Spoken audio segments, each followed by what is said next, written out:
বন্যহস্তীৰ বাসস্থান পৰিগণিত টিংকুপানী সংৰক্ষিত বনাঞ্চলত এভুমুকি। আজিৰ পৰা প্ৰায় ৬ বছৰ পূৰ্বে বন দস্যুৰ কবলত পৰি সম্পূৰ্ণৰূপে ধ্বংসৰ দিশে ধাৱমান হোৱা টিংকুপানী সংৰক্ষিত বনাঞ্চল পুনৰ প্ৰাণ পাই উঠাত এতিয়া সমগ্ৰ জাগুন অঞ্চলত হ্ৰাস পাইছে হাতী মানুহৰ সংঘাত। চৰাই চিৰিকটিকে আদি কৰি বিভিন্ন প্ৰজাতিৰ জীৱ জন্তুৱে পৰিপূৰ্ণ এই বনাঞ্চলখন প্ৰাণ পাই উঠাত স্বস্তিৰ নিশ্বাস পেলাইছে ইয়াৰ দাঁতি কাষৰীয়া ৰাইজে। উল্লেখ্য যে বিগত সময়ছোৱাত বন মাফিয়া তথা এছাম অসাধু ব্যৱসায়ীৰ কুপদৃষ্টি পৰি ধ্বংসৰ দিশে গতি কৰা প্ৰাকৃতিক সম্পদে পৰিপূৰ্ণ এই সংৰক্ষিত বনাঞ্চলখন আজি পুনৰ সেউজীয়া পৰিৱেশ গঢ় লৈ উঠিছে। ইয়াৰ অন্তৰালত বিশেষকৈ বনকৰ্মী দুজন ব্যক্তিৰ নাম উল্লেখ কৰিব লাগিব।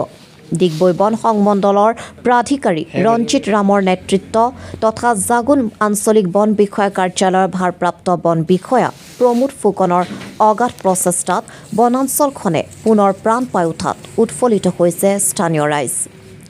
এই সংৰক্ষিত বনাঞ্চলখনত বনৰীয়া জীৱ জন্তুৰ উপৰিও আছে বহু মূল্যৱান সম্পদ। ইয়াত আছে তেলপুং, নিমখ পুং, কয়লা আৰু আছে ৰাজ্যিক গছ হিচাপে স্বীকৃতিপ্ৰাপ্ত হুলুং গছ। ইয়াৰ উপৰিও আছে তিতাচপা, গমাৰি, শলখ ইত্যাদি বিভিন্ন প্ৰজাতিৰ অতি মূল্যৱান উদ্ভিদ। কিন্তু পৰিতাপৰ বিষয় এই যে প্ৰাকৃতিক সম্পদে নদন বদন এই সংৰক্ষিত বনাঞ্চলখনত পুনৰ এছাম অসাধু লোকৰ হেন চকু পৰা খবৰ পোহৰলৈ আহিছে। উদ্দেশ্য অবৈধভাৱে কয়লা খনন কৰি নিজ ভঁৰাল টনকিয়াল কৰা। প্ৰাপ্ত তথ্য অনুসৰি সংৰক্ষিত বনাঞ্চলখনত অবৈধভাৱে কয়লা খননৰ বাবে প্ৰায় ৯০% কামেই সম্পূৰ্ণ বুজাবুজিৰ মাজত সম্পন্ন হৈ উঠিছে বুলি ইতিমধ্যে অঞ্চলজুৰি এক গুণগুণনি শুনিবলৈ পোৱা গৈছে। এতিয়া প্ৰশ্ন হৈছে টিংকুপানী সংৰক্ষিত বনাঞ্চলখন ধ্বংস কৰাৰ অভিপ্ৰায় লোৱা অসাধু চক্ৰ কাৰ লগত সম্পন্ন হৈছে বুজাবুজি। কোনে দিছে নেতৃত্ব বন ধ্বংস কাৰ্য সাধনৰ বাবে? ইও এক নুবুজা সাঁথৰ হৈ পৰিছে বৰ্তমানৰ সময়ছোৱাত। সঁচাকৈ চলিব নেকি অবৈধ কয়লা খনন টিংকুপানী সংৰক্ষিত বনাঞ্চলত? হ'ব নেকি পুনৰাবৃত্তি বন ধ্বংস কাৰ্য? পুনৰ বিপদৰ সন্মুখীন হ'ব নেকি এই বনাঞ্চলত থকা ভিন্ন প্ৰজাতিৰ বন্যপ্ৰাণী আদি এবুৰি প্ৰশ্ন এতিয়া সচেতন মহলত। যেহেতু আজি প্ৰায় 6-7 বছৰ পূৰ্বে দেখা গৈছিল ধ্বংসৰ গৰাহলৈ ধাৱমান হৈছিল। কিন্তু বৰ্তমানৰ সময়ত যিখিনি ইয়াত দেখিছোঁ আমি সেউজীকৰণ, এই সেউজীকৰণৰ ক্ষেত্ৰত আপোনাৰ অৱদান আৰু আপোনাৰ কেনেধৰণে আপুনি কষ্ট কৰিবলৈ কষ্ট কৰি আজি 5-6 বছৰত টিংকুপানী এৰিয়াটো যথেষ্ট কষ্টকৰ হৈছিল। যে দুষ্কৃতিকাৰীয়ে আমাৰ কাঠ, কয়লা এইখিনি গোটেইখিনি খানি গোটেই ৰিজাৰ্ভখন ধ্বংস কৰি দিছিল টিংকুপানী এৰিয়াটো। তাৰপিছতে আমি যেতিয়া আমাৰ মাননীয় সন্মানীয় DFO sir Ranjit Ram DFO sir যেতিয়া আমাৰ আহিল, তেখেতে এইদৰে আমাক ছাজেশ্যন দিলে যে ৰাতিও যাব লাগিব, দিনতো যাব লাগিব। আমাৰ প্ৰত্যেক ষ্টাফ ধৰক আমাৰ গোটেই বনকৰ্মী সকলো লগ লাগি আমি ৰাতিয়ে দিনে আমি ইয়াত ডিউটি কৰিবলৈ ধৰিলোঁ। তেতিয়াৰ পৰা আমাৰ এতিয়া কোনো গছৰ ডাল বা কয়লা কোনো ইয়াত নাই। এতিয়া কাটিব পৰা কোনো নাই। এতিয়া আমাৰ সেউজ হৈ বনানীকৰণখন উঠিছে। এতিয়া আপুনি এষাৰ কথা উল্লেখ কৰিছে যিহেতু কয়লাৰ ক্ষেত্ৰত দেখা গৈছে যে মাৰ্ঘেৰিটাৰ বিভিন্ন অঞ্চলত বৰ্তমানে পাটকাই পাহাৰত অবৈধভাৱে কয়লা খনন হৈ আছে। কিন্তু তাৰ ব্যতিক্ৰমী এটা দেখা গৈছে যে জাগুন বনাঞ্চলিক বিষয়াৰ যি কাৰ্যালয়ৰ অন্তৰ্গত যিখিনি বনাঞ্চল আছে সেইখিনি কিন্তু সুৰক্ষিত হৈ আছে। কিন্তু আজি আমি জানিব পাৰিছোঁ যে ইয়াতো কিন্তু কাৰোবাৰ হেনচকু পৰিছে। কি ক'ব এই ক্ষেত্ৰত? হয়, ইয়াত যদি কিবা এটা হয়, কয়লা ক্ষেত্ৰত যদি হয়, তেতিয়া আমাৰ গোটেই ৰিজাৰ্ভখন টিংকুপানী এৰিয়াখন ধ্বংস হৈ যাব। কিন্তু তাৰ মাজতে ধৰক আমাৰ DFO ছাৰে যিটো আমাক ছাজেশ্যন দিছে, যোৱা বছৰ আমি যিটো প্লেনশ্যন কৰিছোঁ 70 হেক্টৰমান, এইবছৰ আমি 70 হেক্টৰমান আমি কেনৰ বেটৰো আমি প্লেনশ্যন কৰিছোঁ। তাৰপিছতে এতিয়া আকৌ আমি 160 হেক্টৰৰ কাৰণে আমি পলিপথ ভৰাই আছোঁ। 7 লাখ পলিপথ আমাৰ লাকলা নাৰ্চাৰীখনতে আপোনালোকে ক'লে চাব পাৰিব। আমি এতিয়া 7 লাখ পলিপথ যোগান ধৰিছোঁ 160 হেক্টৰ প্লেনশ্যনৰ কাৰণে। আজি আমি গোটেই টিংকুপানীখন আমাৰ DFO ছাৰ নেতৃত্বতে আমি গোটেই সম্পূৰ্ণৰূপে আমি গছ-গছনিয়ে ভৰপূৰ কৰি আমি ইয়াত কাম হাতত লৈছোঁ। আপুনি বিশেষকৈ দুটাকৈ এৱাৰ্ড পোৱা বুলি আমি ইতিমধ্যে জানিব পাৰিছোঁ বিভিন্ন সংবাদ মাধ্যমৰ পৰা। হয়তো আমিও প্ৰচাৰ কৰিছিলোঁ আপোনাৰ এই বাতৰি।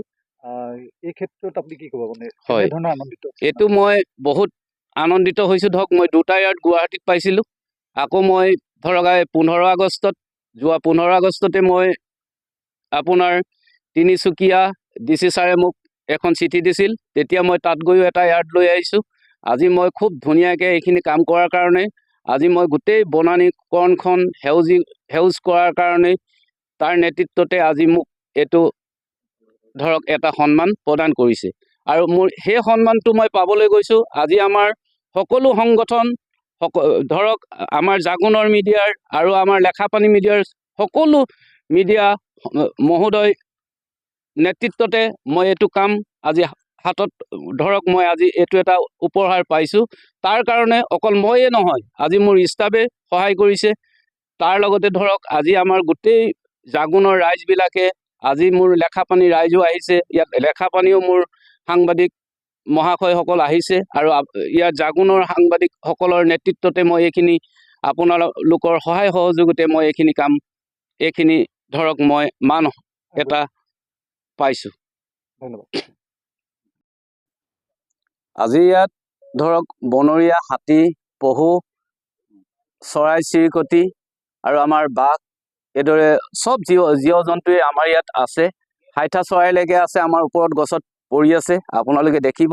আৰু যদি ইয়াত যদি কিবা এটা হৈ যায়, ধৰক এই ৰিজাৰ্ভখন যদি এটা টাইমত আগৰ নিচিনা যদি ধ্বংস হৈ যায়, তেতিয়া এই গোটেই জীৱ জন্তুবিলাক আমাৰ গাঁৱৰ ৰাইজৰ তালে জাগোনৰ গোটেই মানুহবিলাকক অলপ অসুবিধা দিব। সেইকাৰণে এই ৰিজাৰ্ভখন পৰাপক্ষত আপোনালোকে এইদৰে খুব ধুনীয়াকৈ সুন্দৰকৈ যিদৰে এতিয়া আপোনালোকে আমাক সহযোগ কৰিছে সেইদৰে থাকিলে যথেষ্ট গাঁৱৰ ৰাইজৰ বহুতখিনি উপকৃত হ'ব জাগোনৰ ৰাইজৰ কাৰণে। আৰু ইয়াত নিমখ পুং কেইটা আছে? নিমখ পুং ইয়াত 3টামান আছে। এতিয়া ধৰক গোটেই বছৰ আজি বহুত যুগৰ পৰাই পানী বুৰবুৰাই থাকে। আৰু ইয়াত আপোনাৰ বন্যপ্ৰাণী খাব পৰাকৈ ইয়াত বন্য ফল বিলাক আছেনে? আছে। তেওঁলোকৰ সেইখিনি আমাৰ ইয়াত ঔটেঙা আছে।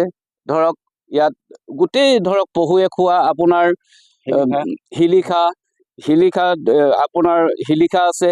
তাৰপিছত আৰু আপোনাৰ ধূনা আছে, চবেই আছে আপোনাৰ ধৰক এই মুঠতে সকলো তৰা গাজলিৰ পৰা আদি কৰি সকলো বস্তুৱে আমাৰ ইয়াত আছে।